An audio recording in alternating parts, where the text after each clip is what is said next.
Russia کے ایک بہت بڑے دانشور تھے جن کا نام تھا غفوروف. آپ نے ان کا نام سنا ہوگا. اور جب یہ رشیا اکٹھا ہوتا تھا تو اس زمانے میں بھی ان کا جو ملک تھا اس کا نام تھا داغستان. تو داغستان کے وہ ایک مسلمان ریاست تھی.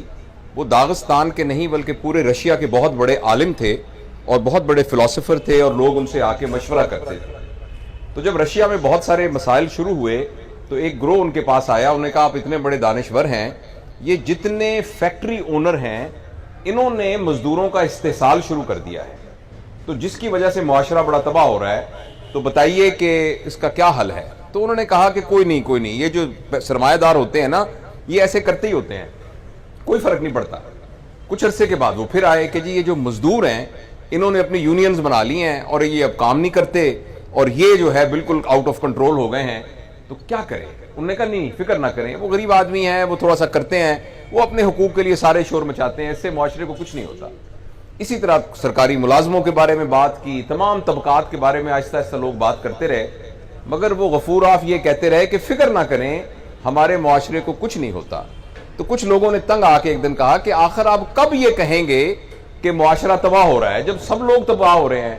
تو انہوں نے کہا کہ جب تک ایک پرائمری اسکول کا ٹیچر کرپٹ نہیں ہے اور جب تک ایک استاد ایمانداری سے پڑھا رہا ہے اس وقت معاشرے کو کچھ نہیں ہوتا.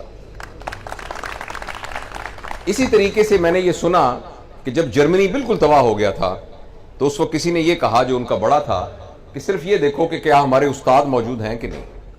تو انہوں نے کہا جی استاد تو موجود ہیں. اس نے کہا فکر نہ کریں اب قوم دوبارہ کھڑی ہو جائے گی, اگر استاد موجود ہوں گے تو وہ قوم دوبارہ کھڑی ہو جائے گی. اور یہ وہ روایات ہیں جو کہ معاشروں کو زندہ رکھتی ہیں. بہت عرصے تک میرا یہ خیال تھا کہ تعلیم کی کمی ہے, اس وجہ سے ہم ترقی نہیں کر رہے. آبادی ہماری اس لیے کنٹرول نہیں ہو رہی کہ تعلیم کی کمی ہے, ہمارے ہاں اور تمام چیزیں نہیں, سائنس کی ترقی نہیں ہو رہی, ٹیکنالوجی کی ترقی نہیں ہو رہی, ہمارے ادارے ڈیولپ نہیں ہو رہے, کہ ہم تعلیم یافتہ نہیں ہیں. مجھے بہت بعد میں یہ بات سمجھ میں آئی کہ اگر آپ کسی بہت تعلیم یافتہ شخص کی تربیت نہ کریں تو وہ معاشرے کا سب سے خطرناک آدمی ہے, کیونکہ اس کے پاس وہ ساری سکلز موجود ہیں جس کے ذریعے وہ معاشرے کو ایکسپلائٹ کر سکتا ہے اور تباہ کر سکتا ہے. تعلیم کے علاوہ جو سب سے اہم چیز ہے وہ تربیت ہے.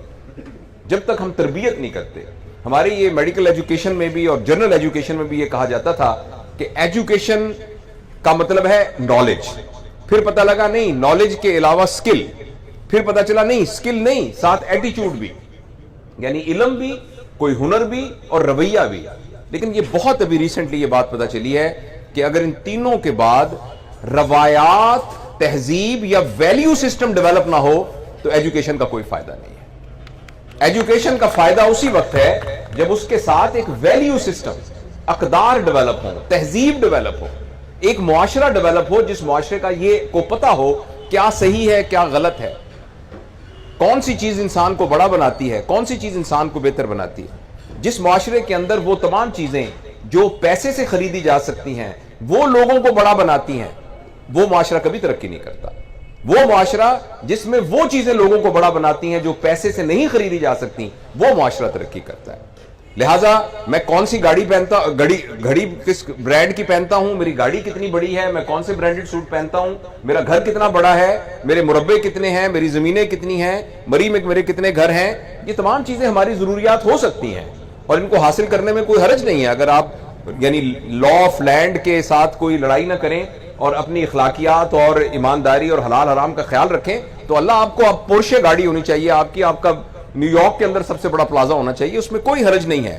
لیکن اگر ہم نے اس بنیاد پر اپنے آپ کو بڑا اور اس بنیاد پر ہی لوگوں کو چھوٹا کہنا شروع کر دیا تو اس کا مطلب یہ ہوگا کہ یہ معاشرہ انحطاط پذیر ہے, یہ معاشرہ ترقی یافتہ معاشرہ نہیں ہے, اس معاشرے میں ویلیو سسٹم نہیں ہے, اس معاملے کی اس میں کوئی تہذیب نہیں ہے, اس میں کوئی اقدار نہیں ہے.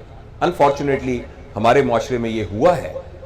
اور جب بھی آپ کسی کے بڑا ہونے کا معیار پیسے کو بنا دیں گے تو ہر شخص بڑا ہونا چاہتا ہے, تو ہر شخص پیسہ حاصل کرنے کی کوشش کرے گا. اس میں وہ یہ بات بھول جائے گا کہ یہ پیسہ حلال سے حاصل ہو رہا ہے یا حرام سے حاصل ہو رہا ہے. اسی سے کرپشن نے جنم لیا, اسی سے دھوکے نے جنم لیا, اسی سے اور دغابازی نے جنم لیا, اور ہم جعلی طور پر اپنے آپ کو بڑا ان معیارات پر سمجھنے لگ گئے جو کہ اصل میں بڑا ہونے کے معیار نہیں ہے. کبھی آپ نے دیکھا ہے کہ کسی مرے ہوئے شخص کے بارے میں یہ کہے کوئی کہ جاوید اقبال 6 مربعوں والا, جاوید اقبال جو راڈو گھڑی پہنتا تھا، جاوید اقبال جس کی جو ہے پجارو گاڑی تھی، کبھی سنا ہے کسی کو یہ کہتے ہوئے؟ ہاں ایسے آپ نے بہت سنے ہوں گے، فلاں بندہ جو ایماندار تھا، فلاں بندہ جو نیک تھا، فلاں آدمی جو لوگوں کی کیئر کرتا تھا، فلاں آدمی جو دیندار تھا، فلاں آدمی جو سچا تھا۔ تو اس لیے بڑے ہونے کا جو معیار ہے وہ تو وہی چیزیں ہیں جن کو پیسے سے خریدا نہیں جا سکتا۔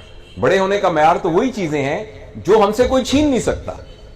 جو چیز ہم سے گم ہو سکتی ہے، جو چیز ہم سے چھینی جا سکتی ہے، اور جو چیز پیسے سے خریدی جا سکتی ہے، وہ چیزیں تو صرف دنیاوی ضروریات اور آسائش وہاں پہنچانے کا ایک ذریعہ ہے، لیکن بڑا ہونے کا کوئی ذریعہ نہیں۔ اور یہ ساری باتیں ہمیں انہی اساتذہ کی وجہ سے پتہ چلتی ہیں۔ یہی اساتذہ کی تعلیم کی بنیاد پر ہی معاشرے میں ویلیو سسٹم ڈیولپ ہوتا ہے۔